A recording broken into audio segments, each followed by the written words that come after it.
The night rested softly over the wide sweep of the Nile, its surface holding the faint shimmer of stars, as though the river were breathing them in and out with an unhurried certainty.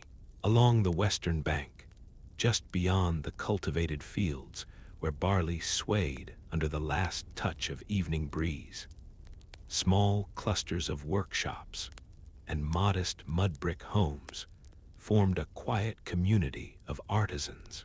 Their days were steady, their routines unbroken, and their world shaped by the slow pulse of the river that carried both silt and stories from far-off lands. Here, life unfolded gently, in the careful measured work of hands accustomed to shaping clay, carving wood, and coaxing form out of stone. In the pale light before dawn, the artisans stirred awake, the softness of sleep still clinging to their limbs as they rose from reed mats laid neatly on the cool floor. The air held the faint scent of yesterday's ashes and the sweetness of date bread left from the evening meal. Outside, the world was washed in bluish tones, the horizon waiting patiently for the sun to appear. Roosters called from nearby courtyards, though their sound felt more like a natural part of the morning rhythm than a command to rise. Household fires crackled to life one by one, sending little curls of smoke upward that mingled quietly with the lingering night air. A potter named Henu stepped outside his house, closing the woven door curtain gently so as not to disturb his sleeping children. The ground felt cool beneath his bare feet, the dust smooth and familiar. He stretched his arms overhead, letting his muscles awaken slowly, and breathed in the moist scent rising from the river. The pottery workshop stood only a short walk away, built close enough to the water that clay could be fetched easily, yet far enough to avoid the swelling reach of the floods. Henu moved with an unhurried pace, knowing that the day would be long but not rushed, defined by cycles of shaping, drying, and firing that followed their own quiet tempo. Passing by the homes of other artisans, he heard the gentle sounds of morning, the soft chatter of a weaver greeting the day, the hushed voice of a wife offering a simple breakfast to her husband before he left for the stoneworker's yard, the rhythmic brushing of a broom made from bundled reeds smoothing the packed earth floor. Each sound blended into the next, none of them sharp or hurried, all of them woven into the slow unfolding fabric of daily life. At the workshop, the clay jars stood waiting from the previous day's shaping, their surfaces firming as they released the last of their moisture. Henu touched them lightly with the back of his hand, feeling their readiness. The kiln nearby, made of sun-dried bricks and shaped like a squat beehive, would be lit later, once enough vessels were prepared. For now he settled himself at the low wheel, the wood worn smooth by years of use, and allowed the momentum of the day to gather around him. His apprentice arrived shortly after, a slender boy of about 12, carrying a small basket of damp clay wrapped in linen to keep it from drying. Together, without need for many words, they began the steady rhythm of their work. The wheel turned beneath Henu's hands in a slow, calming spiral, and he guided the clay with a patience that had taken decades to develop. The river's silted gifts transformed beneath his fingers into jars, bowls, and lamps, each one shaped with the knowledge that these simple vessels would hold the daily needs of families, farmers, and travelers. The soft scraping sound of shaping tools, the slight splash of water added to keep the clay workable, and the whispering rotation of the wheel formed a soft chorus that accompanied the slow rising of the sun. Elsewhere in the artisan quarter, the woodworkers began their own routines. The scent of freshly split acacia drifted through the air, warm and slightly sweet. Long beams for door frames leaned against the walls of the workshop, while smaller blocks awaited their transformation into stools, chests, or small statues of household gods.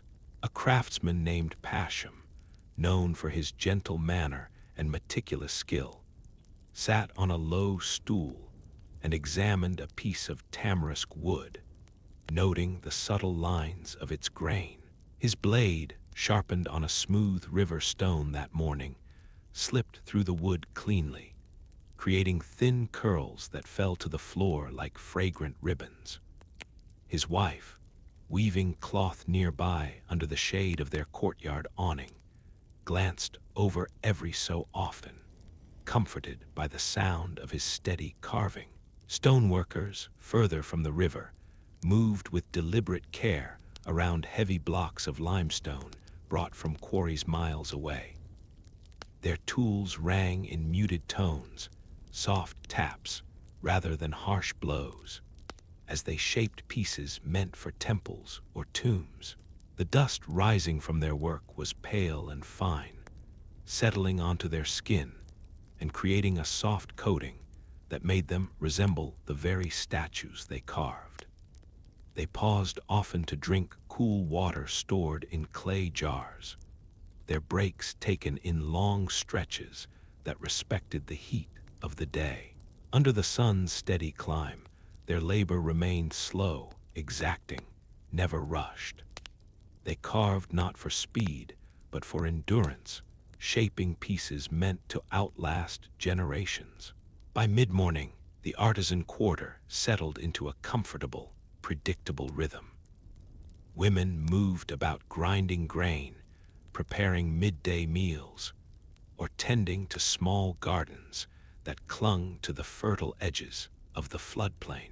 Children played in the dusty lanes between homes until they were called to assist, perhaps to bring water from the communal well, or to help smooth fresh mud onto cracks in the outer walls after the season's recent flood. The smell of baking bread drifted widely, mingling with the earthy scent of clay, and the faint trace of incense burned at small household shrines. Around this time, merchants often wandered through the area, offering goods from boats that had come downstream. Their arrival did not disturb the calm.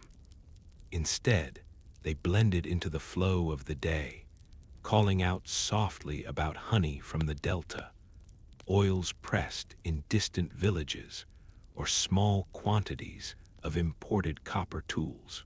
Artisans exchanged pottery or textiles for these goods, conversation held in friendly, unhurried tones. News traveled in these moments, stories of temple festivals, of good harvests upstream, of caravans preparing to cross the desert. The artisans listened with mild interest, yet always returned to their work with the same steady patience. As the sun reached its height, shadows shrank and the air grew thick with heat. Many workshops slowed to a near standstill. Henu and his apprentice covered the newly shaped vessels with damp cloths to keep them from drying too quickly, then stepped into the shade of a nearby date palm grove. There, along with several others, they ate a midday meal of bread, onions, and a small portion of dried fish, washing it down with cool beer that was mild and nourishing. The meal was simple, but satisfying, its flavors familiar and comforting. Conversation remained quiet, punctuated mostly by shared observations of the day's warmth, or the behavior of the river birds gliding low over the water. In the quieter hours of early afternoon, homes grew still. Some artisans rested on mats, drifting into brief, cooling sleep, while others chose to continue small tasks that required little movement.